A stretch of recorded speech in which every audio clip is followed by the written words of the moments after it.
Jadi wadi'idha kuri al-Qur'an fastami'u lahu wangsitu la'annakum turhamun.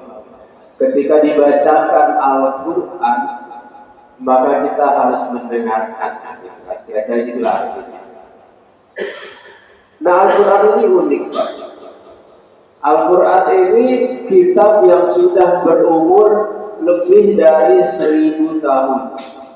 Ada 1400 tahun lalu seorang nabi dan seorang rasul, yaitu Nabi besar Muhammad sallallahu alaihi wasallam, diberikan wahyu oleh Allah Subhanahu wa taala yang sekarang disebut sebagai Al-Qur'an. Nah, di dalam Al-Qur'an itu kita lihat susunannya saja. Terdiri dari surat-surat. Ada 100 berapa? 112 surat. Ya, 112 ya.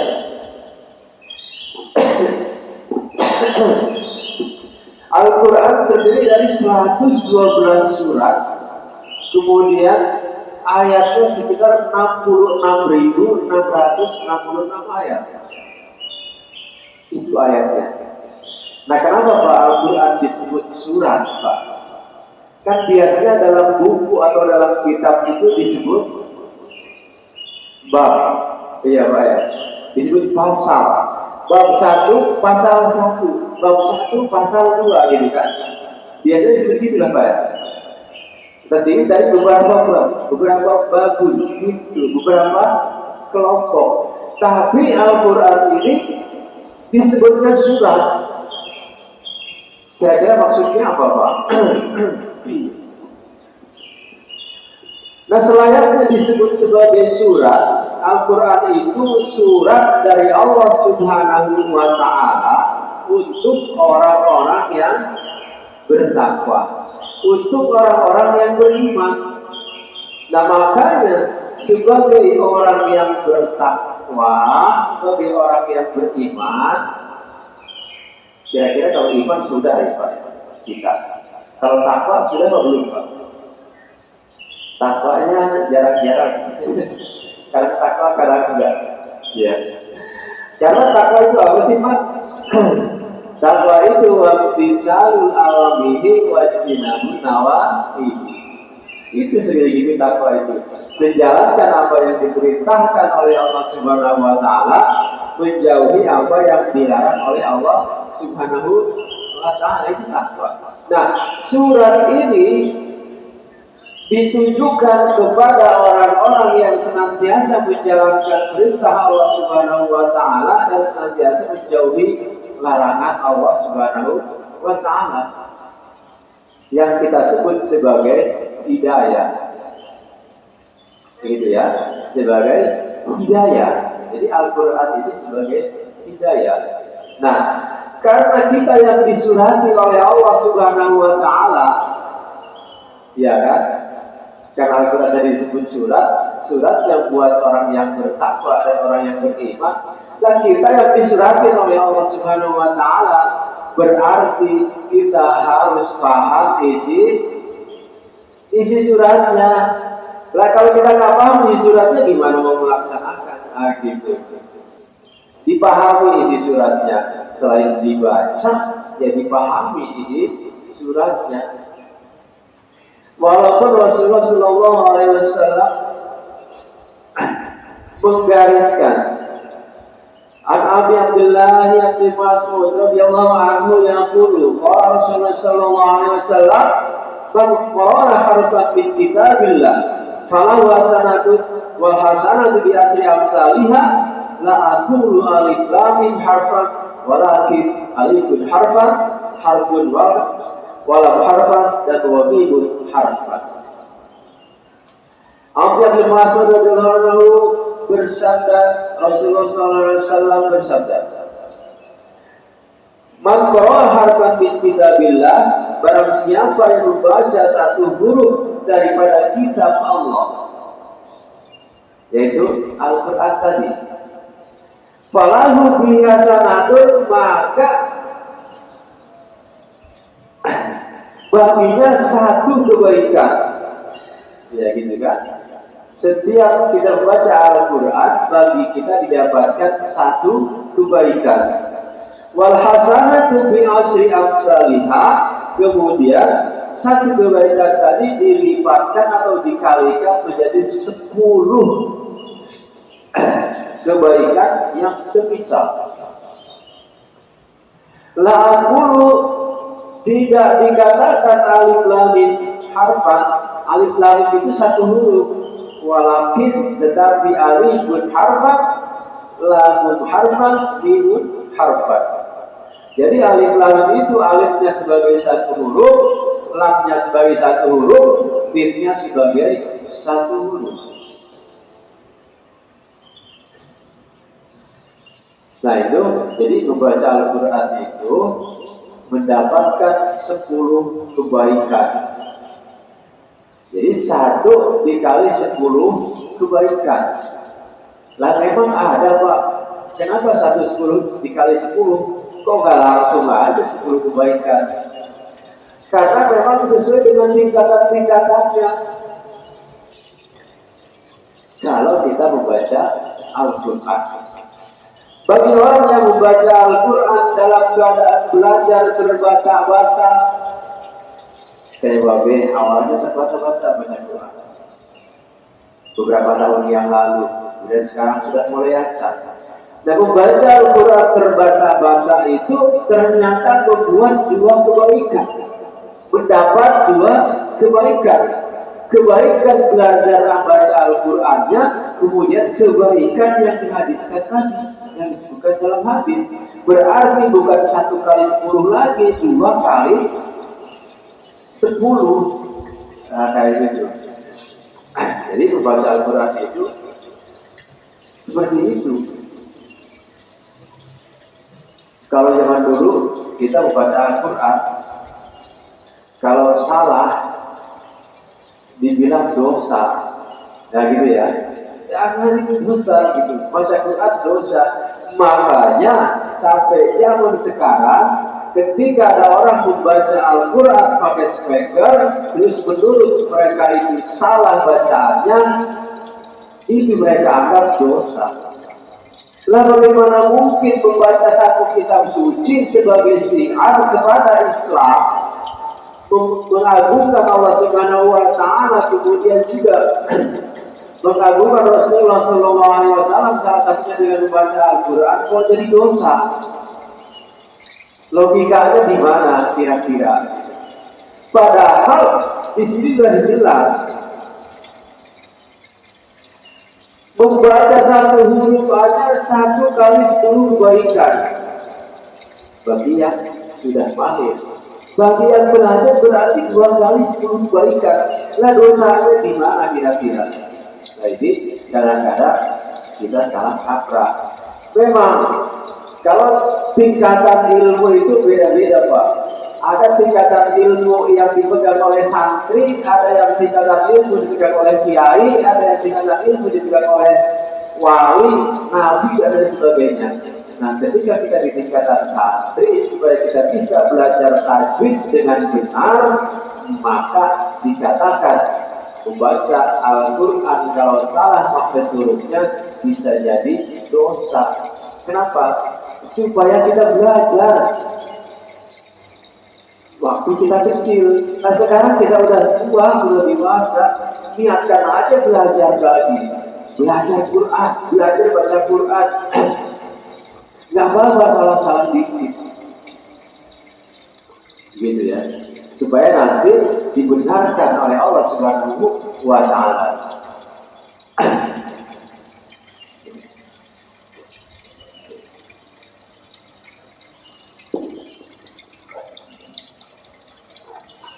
Itu membaca Al-Quran. Nah tadi Al-Quran sebagai surat dari Allah Subhanahu wa Ta'ala, kita membacanya berarti lebih baik lagi kita membaca Al-Quran, memahami isinya. Dan gitu. Bukan hanya membaca Al-Quran dihafalkan, tapi juga harus memahami isi dari Al-Quran. Lebih baik, bukan harus, lebih baik. Karena kita nggak mungkin menerima surat dari seseorang, menerima surat misalnya dari anak kita yang ada di Jepang, pakai bahasa Jepang, kita baca, tapi kita tidak memahami isinya. Jadi contohnya gini,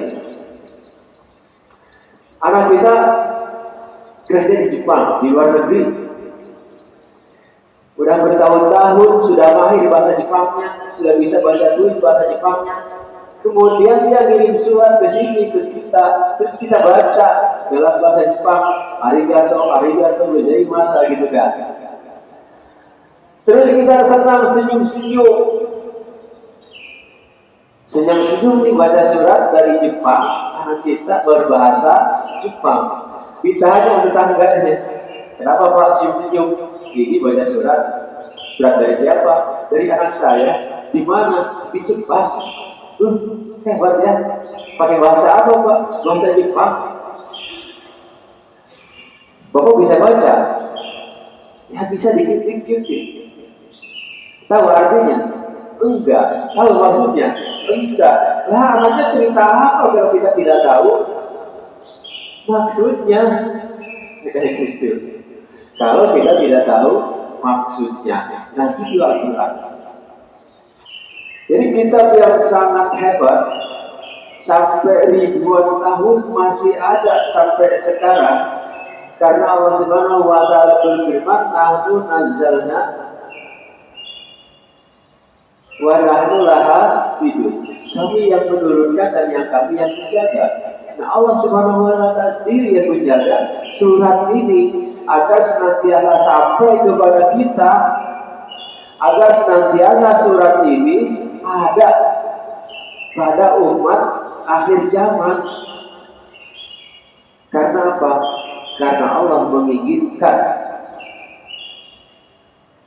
kita kembali kepadanya dalam keadaan bersih. Kenapa? Dari Al-Quran ini.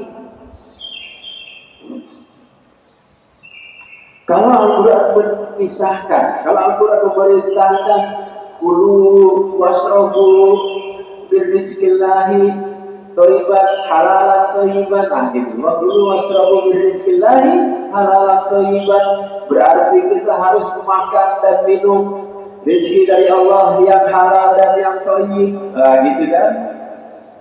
Yang halal seperti apa? Yang thayyib seperti apa? Nah, kita harus paham. Jadi jangan sampai ketika Allah bilang halal atau thayyiban, kita yang penting halal. Thayyibnya apa? Oh, thayyibnya baik, katanya. Baiknya tidak beracun, tidak memabukkan, tidak apa lagi, tidak merusak badan. Oke, dalam satu kondisi thayyib baik. Tapi ada di tingkatan tertentu, di tingkatan tasawuf, bahwa yang baik itu yang berhak kita makan.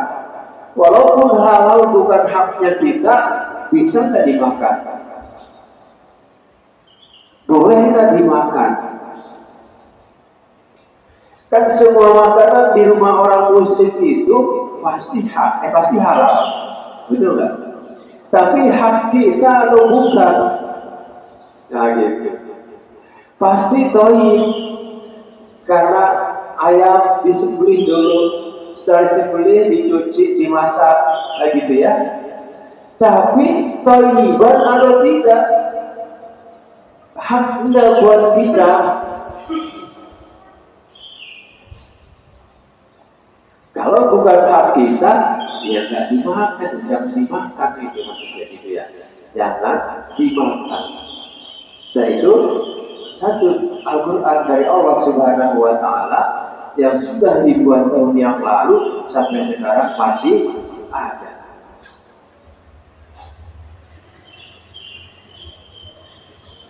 Kemudian apalagi Pak membaca Al-Quran itu?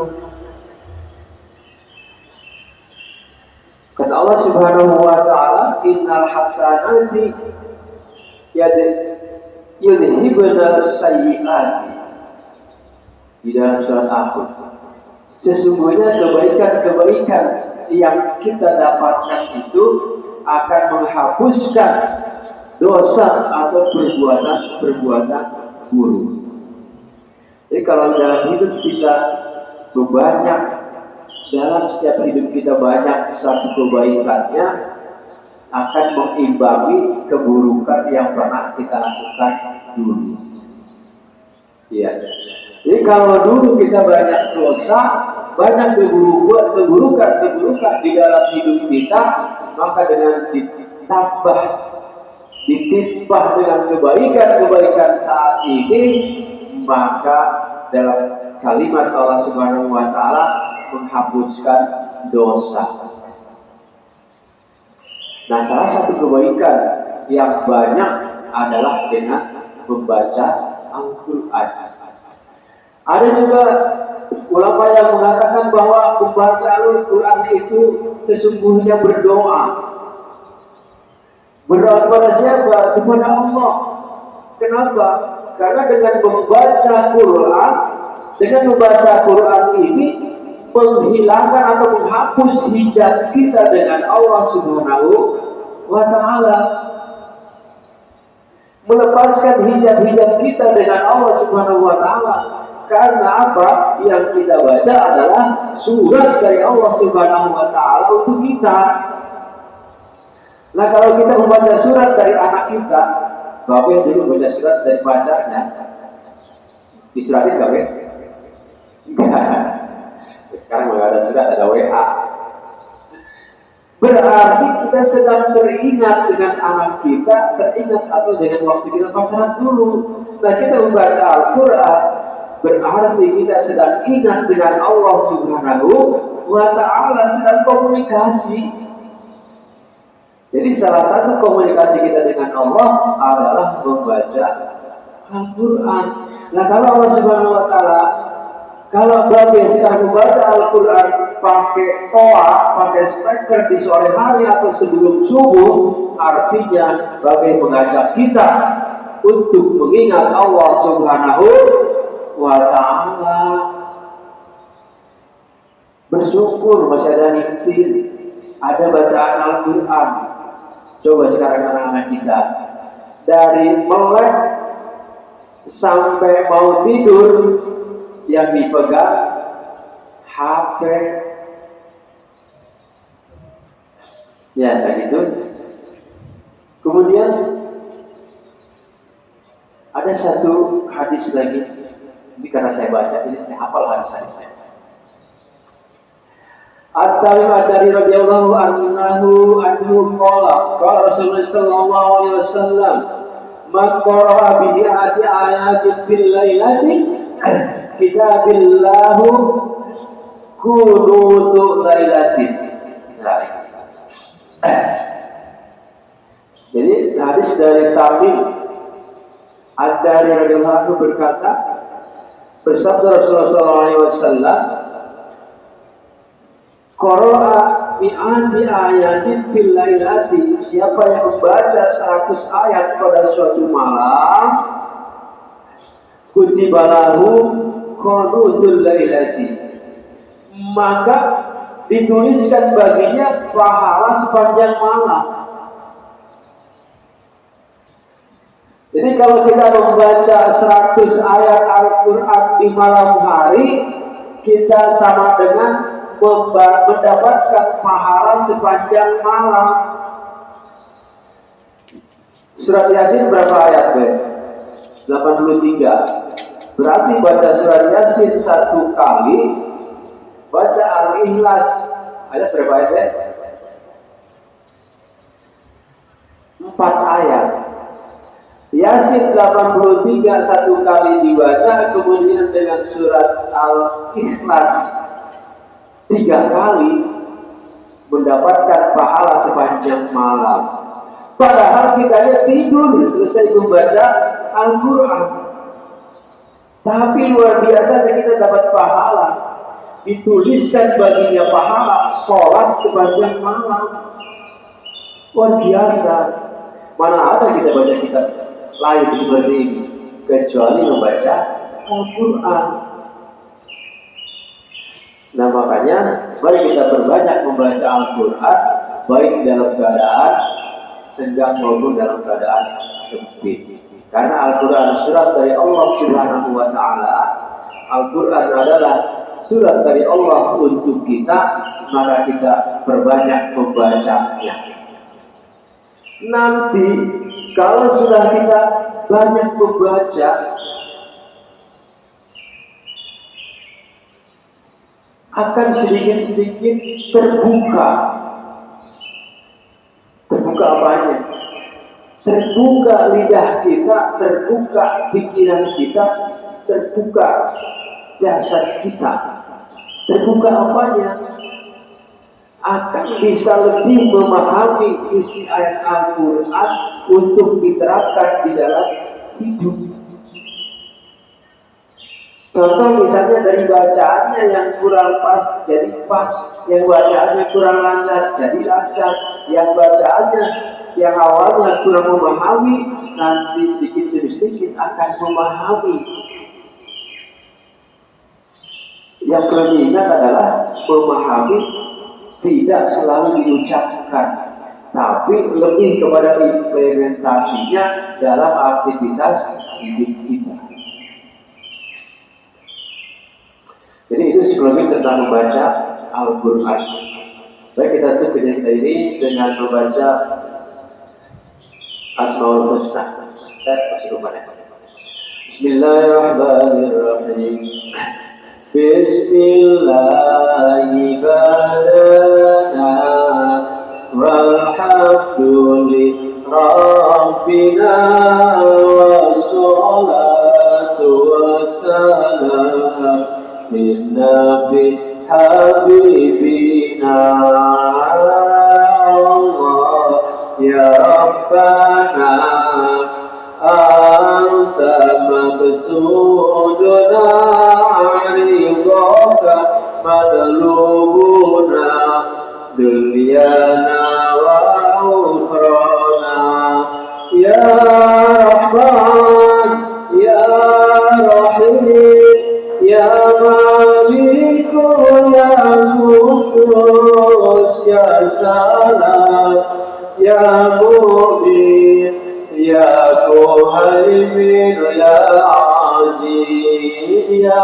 Jabbar Mutakabbir ya Khaliq ya Bari ya Musawwir ya Ghaffar ya Qaharu ya Wahhab ya Razzaq ya Fattah ya Alim ya Khabir ya Basit ya Khafid ya Rafi' ya Mu'id ya Mudil ya Sabit ya Bashir ya Hakam ya Adlu ya Latif ya Khabir ya Halim ya Azim ya Ghafur ya Syakur ya Ali ya Kabir ya Hafid ya Mukitu ya Hasib ya Jalilu ya Karim ya Rakibu ya Mujib ya Wasi'u ya Hakim ya Wadudu ya Majid ya Ba'is ya Syahid ya Abu ya Rafi'u ya Qawi ya Majid ya Waliyu ya Habib ya Musi ya Mubadi ya Mu'idu ya Muhi ya Mubitu ya Hayyu ya Qayyum ya Wajid ya Majid أحد يا صمد يا قادر يا مقتدر يا مقدم يا مؤخر يا أول يا أخير يا ظاهر يا باطن يا واحد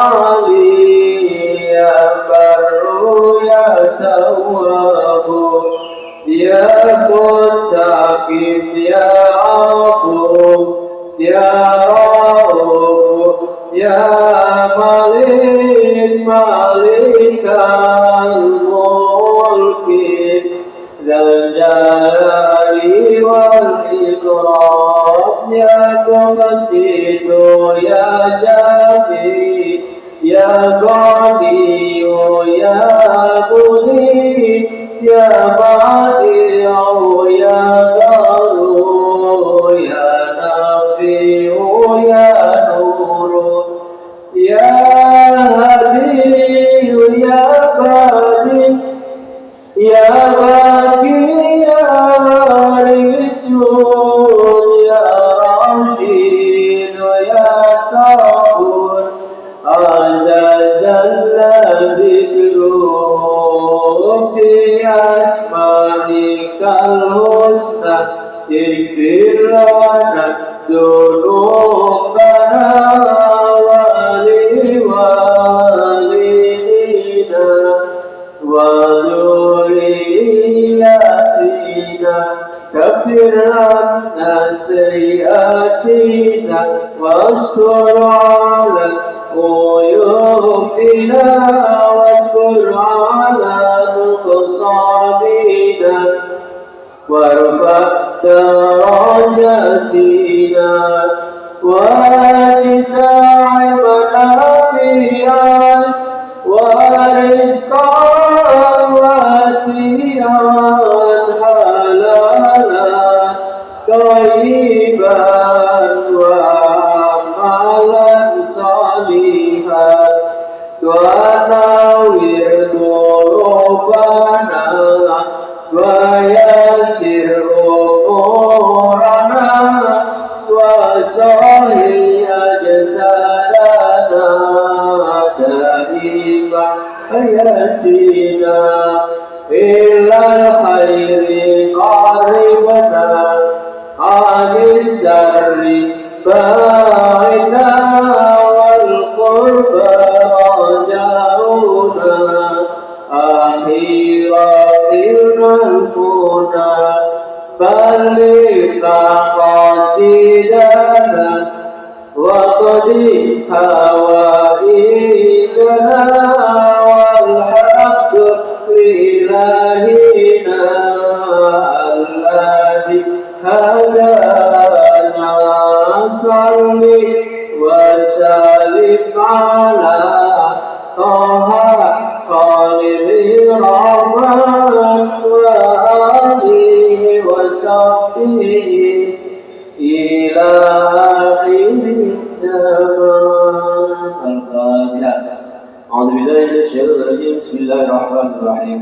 الحمد لله رب العالمين الرحمن الرحيم مالك يوم الدين إياك نعبد وإياك نستعين صراط المستقيم صراط الذين أنعمت عليهم غير المغضوب عليهم ولا الضالين آمين. الحمد لله. صلى الله على محمد صلى الله عليه وسلم. صلى الله على محمد صلى الله عليه وسلم. صلى الله على محمد صلى الله عليه وسلم. صلى الله ربنا على نور المبين أحمد المصطفى سيد المرسلين وعلى آله وصحبه أجمعين. اللهم صل وسلم وبارك عليه.